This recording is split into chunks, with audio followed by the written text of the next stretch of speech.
আসসালামু আলাইকুম। চ্যানেল এই সংবাদে আপনাদের সবাইকে আমন্ত্রণ জানাচ্ছি। আমি আল আভি জাহান।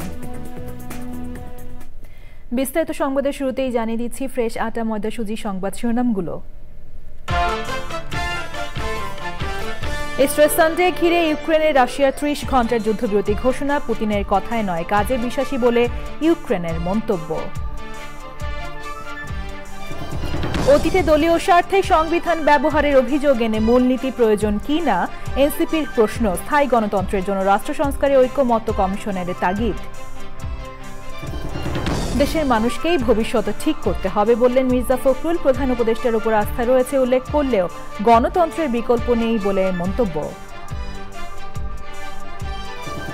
এবং সিলেটে বাংলাদেশ জিম্বাবুয়ে সিরিজের প্রথম টেস্ট ম্যাচ শুরু আজ। জয়ের পাশাপাশি ২২ গজে নতুনত্ব দেখানো হবে বলে অধিনায়ক শান্তর ঘোষণা।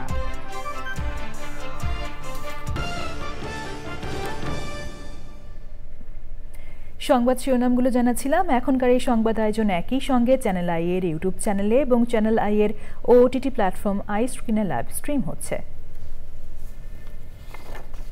এবার বিস্তারিত। ইস্টার সানডে উপলক্ষে ইউক্রেনে ৩০ ঘণ্টার যুদ্ধবিরতি ঘোষণা করেছেন রুশ প্রেসিডেন্ট ভ্লাদিমির পুতিন। স্থানীয় সময় শনিবার সন্ধ্যা থেকে রোববার মাঝরাত পর্যন্ত যুদ্ধক্ষেত্রে সহিংসতা বন্ধ থাকবে বলে জানিয়েছে ক্রেমলিন। অন্যদিকে ইউক্রেন জানিয়েছে তারা পুতিনের কথায় নয় কাজে বিশ্বাসী। রুশ টেলিভিশনে প্রচারিত এক বক্তব্যে পুতিন বলেন, মস্কো সময় সন্ধ্যা ৬টা থেকে রোববার মধ্যরাত পর্যন্ত রাশিয়ার পক্ষ থেকে যুদ্ধবিরতি ঘোষণা করা হলো। এই সময় তিনি সব সামরিক কার্যক্রম বন্ধ রাখার ঘোষণা দেন। মানবিক বিবেচনায় এই যুদ্ধবিরতি উল্লেখ করে পুতিন বলেন, যদি ইউক্রেন এই যুদ্ধবিরতি লঙ্ঘন করে তবে সমুচিত পদক্ষেপ নিতে প্রস্তুত রয়েছে ক্রেমলিন। সংবিধানে আদৌ কোনো মূলনীতি থাকা দরকার কিনা এ নিয়ে প্রশ্ন তুলেছে এনসিপি। জাতীয় ঐকমত্য কমিশনের সাথে বৈঠক শেষে দলের আহ্বায়ক নাহিদ ইসলাম বলেছেন, ৭২-এর সংবিধান ও এর পরবর্তীতে সংবিধান সংশোধনীগুলো দলীয় স্বার্থে ব্যবহার করা হয়েছে। এক ব্যক্তি যেন দুবারের বেশি প্রধানমন্ত্রী ও রাষ্ট্রপতি হতে না পারেন, সংবিধানে সেই বিধান রাখা সহ বিভিন্ন সুপারিশ দিয়েছে এনসিপি। গণতান্ত্রিক প্রতিষ্ঠানগুলোকে স্থায়ী রূপ দিতে রাষ্ট্র সংস্কারে ঐকমত্যের ওপর তাগিদ দিয়েছেন কমিশনের সহসভাপতি অধ্যাপক আলী রিয়াজ। তাফিমুল ইসলামের রিপোর্ট। সকাল 10:30টায় সংসদ ভবনের এলডি হলে সংস্কার ইস্যুতে জাতীয় ঐকমত্য কমিশনের সাথে আলোচনায় বসে জাতীয় নাগরিক পার্টি এনসিপির আহ্বায়ক নাহিদ ইসলামের নেতৃত্বে ৮ সদস্যের প্রতিনিধি দল। আলোচনার শুরুর আগে সূচনা বক্তব্য দেন এনসিপির আহ্বায়ক এবং ঐকমত্য কমিশনের সহসভাপতি। যেন বাংলাদেশে ফ্যাসিবাদী শাসন ফেরত না আসে, যেন বাংলাদেশে গণতান্ত্রিক প্রতিষ্ঠানগুলো স্থায়ী রূপ নেয় এবং যেন মানুষের অধিকার প্রতিষ্ঠিত হয়, যেন গুম, খুন, বিচার বহির্ভূত হত্যা, সমস্ত রকম নিপীড়ন আমরা মোকাবেলা করতে পারি। প্রধানমন্ত্রীর ক্ষমতার ভারসাম্য ও দ্বিকক্ষ বিশিষ্ট সংসদ সহ বিভিন্ন সুপারিশ তুলে ধরে এনসিপি। তো একটা সরকার থেকে আরেকটা নির্বাচিত সরকারের যে ট্রানজিশনটা কিভাবে হবে, এই বিষয়টা নিয়ে মূলত সবচেয়ে বেশি আলোচনা হচ্ছে, যাতে করে আমরা অতীতের আমাদের যেই জাতীয় যে দুঃখ স্মৃতিগুলো রয়েছে সেগুলোকে আমরা আর কখনোই পুনরাবৃত্তি না হয়। আমরা ক্ষমতার ভারসাম্যের কথা বলছি এবং বাংলাদেশের যে বর্তমান সংবিধান আছে সেই সংবিধানের মৌলিক সংস্কারের কথা আমরা বলছি। সেই প্রেক্ষাপটে কিভাবে নতুন করে একটি সংবিধান পুনর্লেখন করা যায়। বিকেল 4:45টায় বৈঠক শেষে এনসিপির আহ্বায়ক নাহিদ ইসলাম তাদের প্রস্তাবিত সরকার ব্যবস্থা নিয়ে কথা বলেন। কোনো দল ও গোষ্ঠীর স্বার্থে সংস্কার আটকে গেলে জনগণ আবারও রাস্তায় নামবে বলে সতর্ক করেন তিনি। সংবিধানে দলীয় মূলনীতির মাধ্যমে আসলে নিজেদের দলীয় রাজনৈতিক অবস্থানকে চাপিয়ে দেওয়া হয়েছে। ফলে আসলে আমরা সংবিধানে মূলনীতির প্রয়োজন আছে কিনা সেই প্রশ্ন রেখেছি, যে এই মূলনীতির কাঠামোর বাইরে আমরা অন্য কোনো কাঠামো ভাবতে পারি কিনা। স্বাধীন কমিশনের মাধ্যমে সংসদীয় আসনের সীমানা নির্ধারণের প্রস্তাব দিয়েছে এনসিপি। নির্বাচন পেছানোর পক্ষে না থাকলেও জুলাই গণহত্যার বিচার ও সংস্কারের রোডম্যাপ দিয়েই নির্বাচন দেওয়ার আহ্বান জানিয়েছে NCP. Tafimul Islam, channel I, Dhaka. নারী বিষয়ক সংস্কার কমিশনের যেসব সুপারিশ এখনই বাস্তবায়নযোগ্য সেগুলো দ্রুত বাস্তবায়নে সংশ্লিষ্ট মন্ত্রণালয় ও বিভাগকে নির্দেশ দিয়েছেন প্রধান উপদেষ্টা প্রফেসর মোহাম্মদ ইউনূস। রাষ্ট্রীয় অতিথি ভবন যমুনায় নারী বিষয়ক সংস্কার কমিশনের প্রতিবেদন গ্রহণ করে তিনি জানান, সংস্কার কমিশনের প্রস্তাব জাতীয় ঐকমত্য কমিশনের মাধ্যমে রাজনৈতিক দলগুলোর কাছেও নিয়ে যাওয়া হবে। প্রধান উপদেষ্টার কাছে প্রতিবেদন হস্তান্তর করেন নারী বিষয়ক সংস্কার কমিশনের প্রধান শিরিন হক। সে সময় কমিশনের সদস্য BRAC institute of governance and ডেভেলপমেন্টের সিনিয়র ফেলো মাহিন সুলতান, অ্যাডভোকেট কামরুন নাহার, বাংলাদেশ গার্মেন্টস ও শিল্প শ্রমিক ফেডারেশনের সভাপতি কল্পনা আক্তার, নারী স্বাস্থ্য বিশেষজ্ঞ হালিদা হানুম আক্তার, বাংলাদেশ নারী শ্রমিক কেন্দ্রের নির্বাহী পরিচালক সুমাইয়া ইসলাম, জাতীয় মানবাধিকার কমিশনের সাবেক সদস্য নিরূপা দেওয়ান, এশীয় উন্নয়ন ব্যাংকের সাবেক সিনিয়র সামাজিক উন্নয়ন উপদেষ্টা ফেরদৌসী সুলতানা এবং শিক্ষার্থী প্রতিনিধি নিশিতা জামান নিহা উপস্থিত ছিলেন। আমরা জানি বিভিন্ন সময়ে বিভিন্ন সরকারের আমলে নারীদের জন্য নানান রকম পদক্ষেপ নেওয়া হয়েছে, নানান রকম কর্মসূচি নেওয়া হয়েছে। তার অনেকগুলো সফল হয়েছে, অনেকগুলো সফল হয়নি। তো আমরা সেটারও একটা বিশ্লেষণ দাঁড় করিয়েছি এবং আমরা সেটা দেখার চেষ্টা করেছি কোন ধরনের কর্মসূচি আসলে দরকার, বিশেষ করে যদি সত্যিকারের সংস্কার আনতে হয় এবং মৌলিক সংস্কার আনতে হয় এবং যেগুলি নাকি টেকসই সংস্কার হবে, সেগুলো যদি আনতে হয় তাহলে কি করতে হবে। বিএনপি মহাসচিব মির্জা ফখরুল ইসলাম আলমগীর বলেছেন, ভারত, চীন কিংবা আমেরিকা বাংলাদেশের ভবিষ্যৎ ঠিক করে দেবে না, বা দেশের মানুষকেই ঠিক করতে হবে। প্রধান উপদেষ্টা ডক্টর মোহাম্মদ ইউনূসের প্রতি আস্থা আছে উল্লেখ করে মির্জা ফখরুল আরও বলেন, গণতন্ত্রের বিকল্প কিছুই হতে পারে না, তবে চাপিয়ে দেওয়ার চেষ্টা হলে তা ভালো হবে না। রিজভী নিউজের রিপোর্ট। নর্থ সাউথ বিশ্ববিদ্যালয়ে বন্ধুবর এবং সতীর্থ প্রয়াত রাষ্ট্রদূত সিরাজুল ইসলামের নামে শিক্ষাবৃত্তির উদ্বোধনী অনুষ্ঠানে প্রধান অতিথি বিএনপি মহাসচিব মির্জা ফখরুল ইসলাম আলমগীর।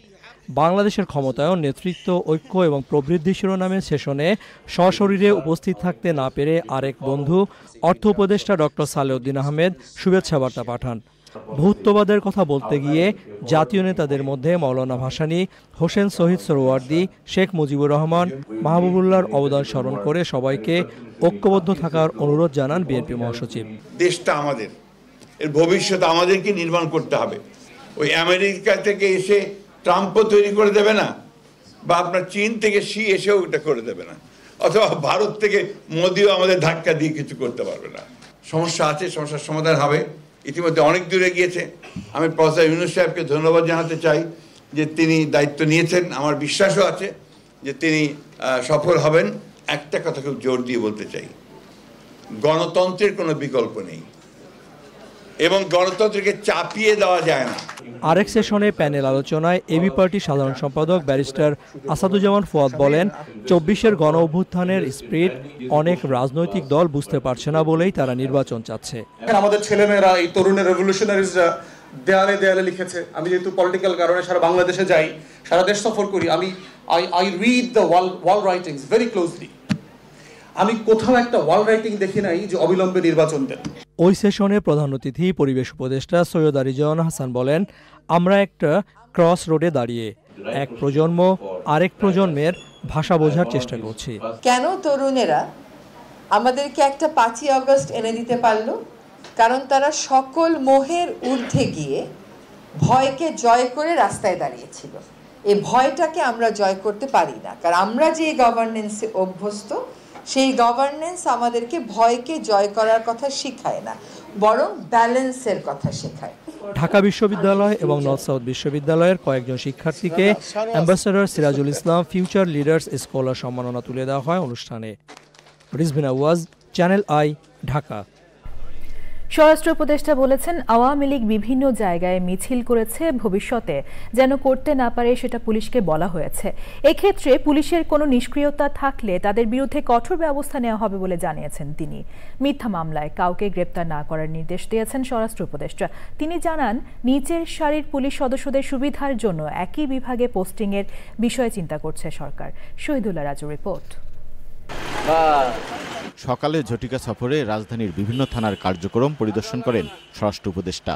ঢাকা মেট্রোপলিটন পুলিশের বিমানবন্দর, উত্তরা পশ্চিম, উত্তরা পূর্ব ও তুরাগ থানার কার্যক্রম পরিদর্শন করে পুলিশ সদস্যদের বিভিন্ন দিক নির্দেশনা দেন তিনি। থানা পরিদর্শন শেষে আওয়ামী লীগের কার্যক্রম সহ বিভিন্ন বিষয়ে কথা বলেন স্বরাষ্ট্র উপদেষ্টা। মিছিল হয়েছে, এটা তো আর কোনো, এটার ভিতর তো কারো কোনো সন্দেহ নাই। মিছিলটা যেন ভবিষ্যতে না হতে পারে এই জন্য পুলিশদের ইনস্ট্রাকশন দেওয়া হয়েছে, এবং যদি তারা এটারে ভালোভাবে কন্ট্রোল না করতে পারে তাই তাদের বিরুদ্ধে ব্যবস্থা নেওয়া হবে। তিনি জানান, দেশের আইনশৃঙ্খলা পরিস্থিতির আরও উন্নতি করার চেষ্টা করছে সরকার। আমরা চেষ্টা করতেছি আস্তে আস্তে আইনশৃঙ্খলা পরিস্থিতি যেন আরও উন্নতি যায়। নর্মাল পুলিশ সদস্য তাদের একই ডিভিশনে রাখা যায় কিনা, যেহেতু হয় কি ফ্যামিলিটা দূরে থাকলে এখন কিন্তু ছুটির সংখ্যা কম, একজনের রেশনটা তার বাসায় ওখান থেকে পৌঁছাতে হয়, তার তো একটা ছুটি দরকার। এখন যদি সে বাড়ি সেই রংপুর বা রাজশাহী হয়, ওখান তো একটু সমস্যা হয়। এই জন্য আমরা চেষ্টা করব নিচের লেভেলে যেন তাদের একটা ডিভিশন, যেমন ঢাকা ডিভিশন বা চিটাগাং ডিভিশন যে এলাকার, ওখানে রাখা যায় কিনা। বদলি হওয়ার পরও কোনো পুলিশ সদস্য কর্মস্থলে যোগদান করছে না এমন প্রমাণ পেলে তাদের বিরুদ্ধে ব্যবস্থা নেওয়া হবে বলেও জানান স্বরাষ্ট্র উপদেষ্টা। Shahidullah Raju, channel I, Dhaka. রাজধানীর বনানীতে প্রাইম এশিয়া বিশ্ববিদ্যালয়ের শিক্ষার্থী জাহিদুল ইসলাম ছুরিকাঘাতে নিহত হয়েছেন। শনিবার বিকেলে ওই বিশ্ববিদ্যালয় ক্যাম্পাসের সামনে এই ঘটনা ঘটে। পুলিশ জানিয়েছে, তুচ্ছ ঘটনাকে কেন্দ্র করে দুই পক্ষের মধ্যে তর্ক বিতর্ক হয়। পরে বিষয়টি বিশ্ববিদ্যালয়ের কর্মকর্তাদের নজরে আসলে তারা মিটমাট করে দেন। এক পর্যায়ে বহিরাগত 3 যুবক আরও কয়েকজনকে নিয়ে এসে ফটকের বাইরে অবস্থান নেন। টেক্সটাইল ইঞ্জিনিয়ারিং বিভাগের ছাত্র জাহিদুল বিশ্ববিদ্যালয় ফটক থেকে বের হতেই তাকে এলোপাতাড়ি ছুরিকাঘাত করে পালিয়ে যায়। স্থানীয় লোকজন তাকে উদ্ধার করে কুর্মিটোলা জেনারেল হাসপাতালে নিয়ে গেলে চিকিৎসকরা জাহিদুলকে মৃত ঘোষণা করেন। সংবাদের এ পর্যায়ে নিচ্ছে বিরতি।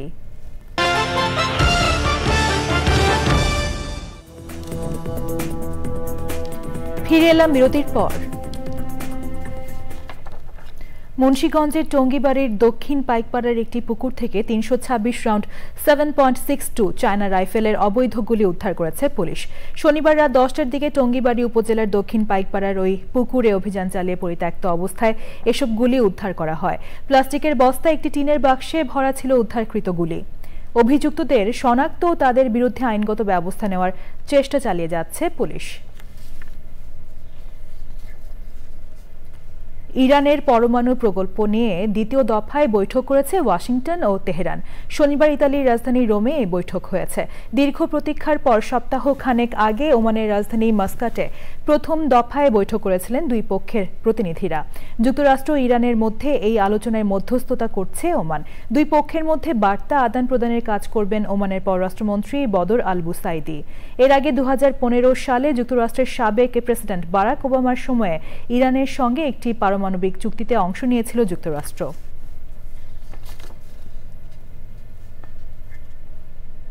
এবার রয়েছে নিটোলদাটা কৃষি সংবাদ।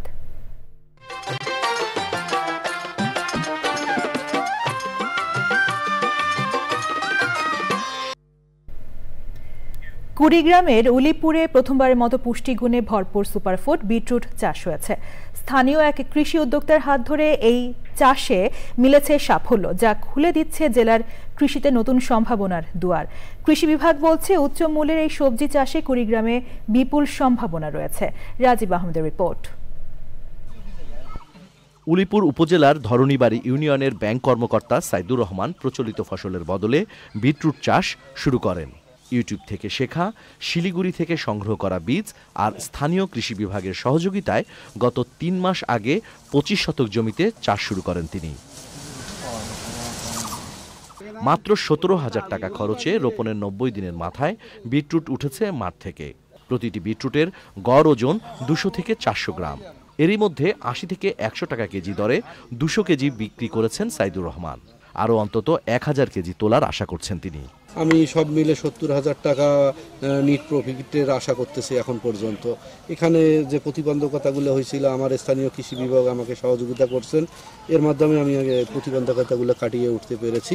তার সাফল্য দেখে আশপাশের অনেকেই বিটরুট চাষে আগ্রহী হয়ে উঠেছেন। মোটামুটি আল্লাহ পাকের ইচ্ছে হয়েছে, এখন বোঝা যাইতেছে মূল ভালো হইতেছে। আল্লাহর রহমতে লাল টসটসা। আমারও জমি আছে সামনে, আমিও এইটা আবাদ করবো যদি বীজটা সরবরাহ ঠিক মতন পাওয়া যায়। কৃষি বিভাগ বলছে, কুড়িগ্রামের মাটি বিটরুট চাষের জন্য উপযোগী। কৃষকরা আগ্রহী হলে প্রশিক্ষণ সহ প্রয়োজনীয় কারিগরি সহায়তা দেওয়া হবে। কৃষক কিন্তু ভালো এখানে ফলন পেয়েছে, শতপ্রতি 45 থেকে 50 কেজির ফলন পেয়েছে এবং সে কিন্তু ভালো প্রায় 70 থেকে 80 টাকা কেজি দরে বিক্রি করছেন। কৃষকরা বলছেন সহায়তা অব্যাহত থাকলে বিটরুট চাষ হতে পারে কুড়িগ্রামের কৃষিতে নতুন দিগন্তের সূচনা। Rajib Ahmed, Channel I. এবার প্রকৃতি সংবাদ।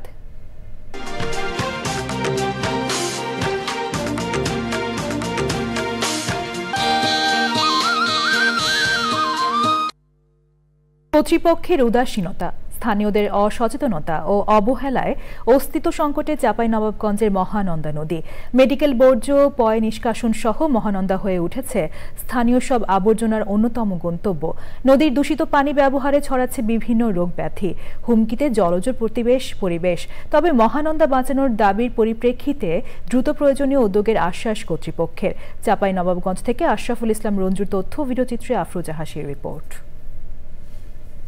এক সময়ের খরস্রোতা মহানন্দা এখন মৃতপ্রায়, কোথাও হাঁটু পানি, আবার কোথাও বালুচর। রাবার ড্যাম বাস্তবায়নের পর থেকেই বদ্ধ জলাশয়ে পরিণত হয়েছে মহানন্দা, আর সেখানেই ফেলা হচ্ছে হাজার হাজার টন বর্জ্য।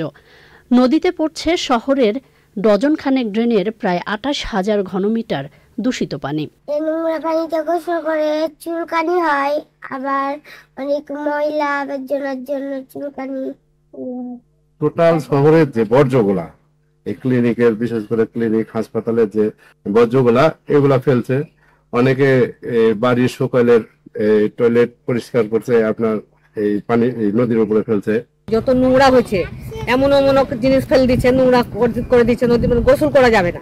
পানি দূষণ বন্ধ সহ মহানন্দার বাস্তুতন্ত্র পুনরুদ্ধারে সমন্বিত পদক্ষেপ নেওয়ার আশ্বাস সংশ্লিষ্ট কর্তৃপক্ষের। যে একটু বললেন যে দূষিত হচ্ছে, সেগুলো হইতেছে পৌরসভার তরবর্জ্য পানি দিয়ে নষ্ট হচ্ছে। পৌরসভার যে দিন দায়িত্ব আছে, আমি ওনাকে অবহিত করবো যে এগুলো ম্যানেজমেন্ট করার জন্য।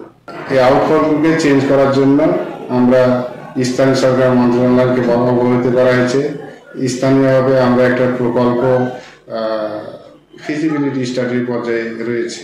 যদি আমরা এই আউটফলগুলো চেঞ্জ করতে পারি, তাহলে আমরা একটি সুন্দর পরিবেশ, দূষিত পানি, বিশুদ্ধ পানি আমরা নদীতে পাবো।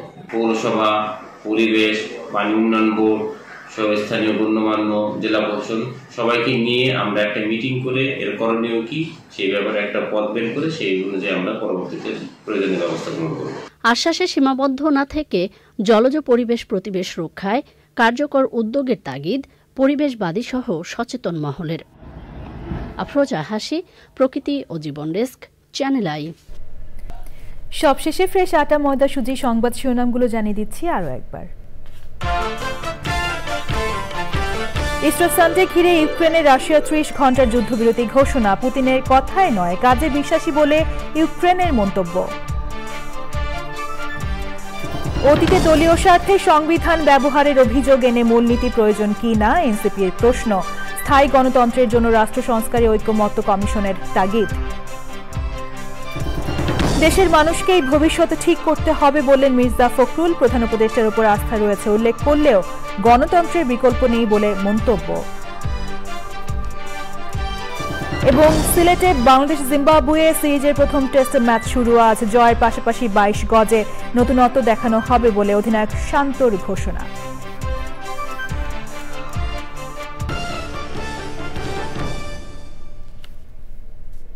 চ্যানেল আই এর সর্বশেষ সংবাদ জানতে ভিজিট করুন channelionline.com এ। যুক্ত থাকুন আমরা সোশ্যাল মিডিয়া প্ল্যাটফর্মগুলোর সাথে।